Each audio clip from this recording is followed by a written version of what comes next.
अस्सलाम वालेकुम रहमतुल्लाहि व बरकातहू। मेरा नाम अहमद अकील है। आप देख रहे हैं प्रॉपर्टी विजन टीवी।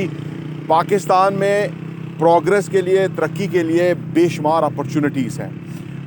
अपॉर्चुनिटीज़ को अगर हम उस तरह से देखें तो हम वो अपॉर्चुनिटीज़ ग्रैब कर सकते हैं और उससे हम बेनिफिट उठा सकते हैं। 250 मिलियंस लोग हैं और उसमें से तकरीबन 125 जो हैं वो यंग यूथ है, बल्कि इससे भी ज़्यादा, कि जिनको ऑफिसेज चाहिए, घर चाहिए, शॉप चाहिए, जिनकी आने वाले टाइम में कमर्शियल नीड्स हैं, और उसको फुलफ़िल करने के लिए हमारे पास ना ही बहुत ज़्यादा बिल्डिंग्स हैं, ना ही हमारे पास बहुत ज़्यादा अभी कुछ बन पा रहा है, क्योंकि सब कुछ बहुत एक्सपेंसिव है। प्लॉट बहुत एक्सपेंसिव हैं, कंस्ट्रक्शन मटीरियल बहुत एक्सपेंसिव है, ह्यूमन रिसोर्स हमारे पास बहुत ज़्यादा अच्छा है नहीं। बहुत ही मॉडेस्ट रिसोर्सेज के साथ पाकिस्तानी कौम इस वक्त है। देखिए, मैं रियल एस्टेट के बिज़नेस से बसता हूँ और इन्वेस्टमेंट के लिए हम लोगों को एडवाइस करते हैं और लोग इन्वेस्टमेंट करते हैं, उनको बहुत फ़ायदा भी होता है। ये जो टाइम है ना पाकिस्तान में, ये टाइम बहुत बड़ी अपॉर्चुनिटी का है, ठीक है ना। ये टाइम ना कभी आना है, ना कभी पहले आया था। एक बात याद रखें, क्योंकि इस टाइम के ऊपर ना पाकिस्तान में रियल एस्टेट के अंदर इन्वेस्टमेंट करना बहुत आसान है, क्योंकि डिमांड सप्लाई है ना। इस वक्त जो है ना वो सप्लाई बहुत है, यानी हर कोई चीज़ें बेचना चाहता है और ख़रीदार कम है।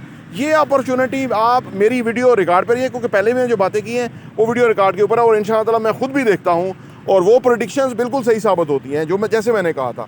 ये नहीं कि मैं कोई दोस्त एस्ट्रोलॉजर हूँ या कुछ हूँ, लेकिन क्योंकि सुबह शाम इस काम के ऊपर नज़र है, हमें इस पर अंदाज़ा है। पिछले 15 साल से तो मैं डायरेक्टली इन्वॉल्व रियल एस्टेट के साथ हूँ और मुख्तलिफ, मैं एक मैगज़ीन का एडिटर भी रहा, तो मैं चीज़ों को बहुत बारीक बीनी से देखता हूँ। एज ए ऑथर देखता हूँ, एज ए राइटर देखता हूँ, एज ए विजनरी इंसान देखता हूँ। तो उसकी बेसिस के आपको के ऊपर मैं बता रहा हूँ कि ये टाइम पाकिस्तान में इन्वेस्टमेंट के हवाले से कभी नहीं आना।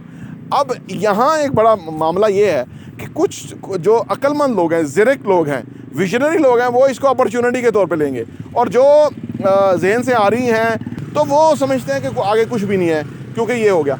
असल में मामला ये है कि ये जो नेगेटिविटी हमारे यहाँ से फैलाई जाती है, ये कहीं बहुत बड़ी नेगेटिविटी में कन्वर्ट हो जाती है और उस वजह से सारा स्कोप ख़त्म हो जाता है।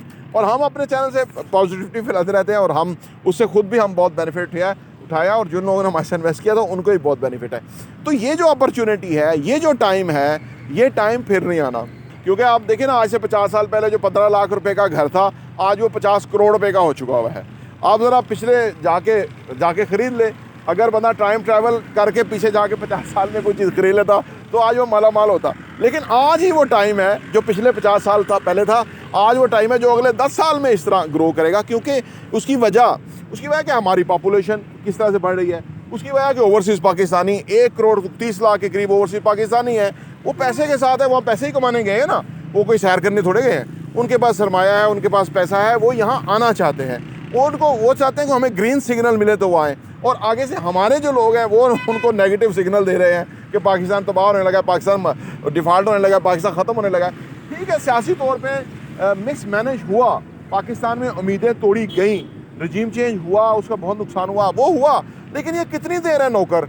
ये 2-3 साल के बाद ये नौकर नहीं होंगे, कोई नए नौकर होंगे। अल्लाह करे कोई अच्छे नौकर आएँ, बाकरदार आएँ, अच्छी विजन सोच वाले आएँ, अच्छे लीडर की तरह सोचें, मुल्क का बड़ापन हो के बड़े हो के सोचें, छोटे छोटे बोनों की तरफ ना सोचें, अपनी अना और अपनी ज़ात ना सोचें, मुल्क का सोचें। अगर मैं आपको बताऊँ, कोई नौकर भी आ गया ना, कुछ बड़ी सोच वाला है, तो 5-10 साल में पाकिस्तान कहाँ से कहाँ आगे जाएगा। क्योंकि इस वक्त एक बहुत बड़ा चेंज आ गया है। आपने रिसेंट इलेक्शन में देखा कि इस वक्त ना लोग निकल आए हैं, लोगों ने रिस्पॉन्सिबिलिटी ले ली है, लोगों ने इसको ओन कर लिया है मुल्क को। और यही वो चीज़ है जो पिछले 2-3 साल से तवातर के साथ हो रही है। जब बाजवा ने इमरान खान की हुकूमत चेंज की, इमरान खान घर बैठा होता, लोग बाहर निकल आए, ठीक है ना। ये इलेक्शन में सब लोग कह रहे थे कि कौन निकलेगा, और निशानों का नहीं पता, किसको वोट देना है वो नहीं पता, को जाएंगे तो पकड़ लेंगे, क्या कुछ करेंगे। लेकिन इसके बावजूद लोगों ने ढूंढ के कहाँ लगाना है वहीं पर मोहर लगाई, फिर उसको कई दिन उसको बदलते रहे। तो ये जो एक इनकलाब है ना, ये जो एक खामोश इनकलाब है, ये जो एक बहुत बड़ी सोच विचार वाली यूथ है ना, इसने मुल्क का बहुत खैर हो जानी है इससे मुल्क की। ये लोग हैं कि जिनका ये मुल्क है, ये उन्होंने इस मुल्क को संभालना है। ये जो चोर आए हुए हैं, ये गुंडे डाकू, ये नहीं चला सकते। इनकी नस्लों ने यहाँ से चले जाना, क्योंकि ऑलरेडी ये बाहर सारा कुछ अपना पैसा पार करके आए हुए हैं और आखिरी दफ़ा ये यहाँ से निकालना चाहते हैं, कह रहे हैं जरदारी मरने वाला है और तो 4 सालों में मार जाए, नवाज शरीफ तो पहले ही बहुत सारी बीमारियों के मुब्तला है, तो इनसे तो कुछ भी नहीं आप कोई उम्मीद और तो रखें। हाँ, अपनी यूथ से रखें, अपने नौजवानों से रखें, जो कि कोई 125 मिलियन है, कोई छोटे मोटे नहीं है, 125 मिलियन बहुत बड़ी, कई कई मुल्क है उनकी आबादी नहीं है इतनी। तो पाकिस्तान का स्कोप जो है ना वो आपकी सोच है, और ये वो गोल्डन टाइम है कि जिसको आप याद करेंगे। अगर किसी ने घर बनाना है तो यही टाइम है, अगर किसी ने रियल एस्टेट में इन्वेस्टमेंट करनी है, ऑफिस लेना है, कमर्शियल लेना है जी, रेंटल इनकम के लिए उसने कोई अपना इंतज़ाम करना है, तो यही टाइम है, बाद में नहीं होगा। हाँ, वो एक अलग बात है कि अच्छी लोकेशन होनी चाहिए, अच्छी कंपनी में इन्वेस्ट करें जहाँ आपका पैसा एतमाद के साथ हो। हर जगह नहीं फ़ायदा होगा, हर जगह आपका पैसा फंस भी सकता है, तो इसके लिए आप हमें नंबर दिए गए नंबर्स के रब्ता भी कर सकते हैं। फर्दर तफसीलात जो है वो हम आपके साथ डिस्कस करेंगे। तो ये मैं आपको इसलिए उम्मीद दिलाना चाह रहा था कि ये मैं तो पूरा उम्मीद हूँ, और जो नहीं है उसको उनको ये स्टैट्स देखने चाहिए, कि डाटा साइंस उसको अप्लाई करनी चाहिए, उसको समझना चाहिए कि ये क्या होगा, ठीक है ना।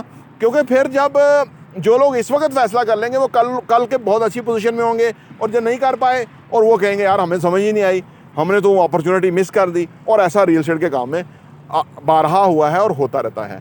तो ये मैंने कहा आप साथ अपना पैगाम ये रिकॉर्ड कराऊं, जो मौजूदा सूरत हाल है उसके अंदर आपको फैसला करने में आसानी हो। आइए आप हमारे साथ इन्वेस्ट कीजिए और इस अपॉर्चुनिटी से फ़ायदा उठाइए जो हम आपके सामने लेके आते रहते हैं, और बहुत सारी अदर फिजिबिलिटीज़ हैं। आप अपना हमसे शेयर करेंगे तो फिर हम आपके साथ अपनी भी चीज़ें शेयर करेंगे। प्रॉपर्टी टीवी देखने का बहुत बहुत शुक्रिया।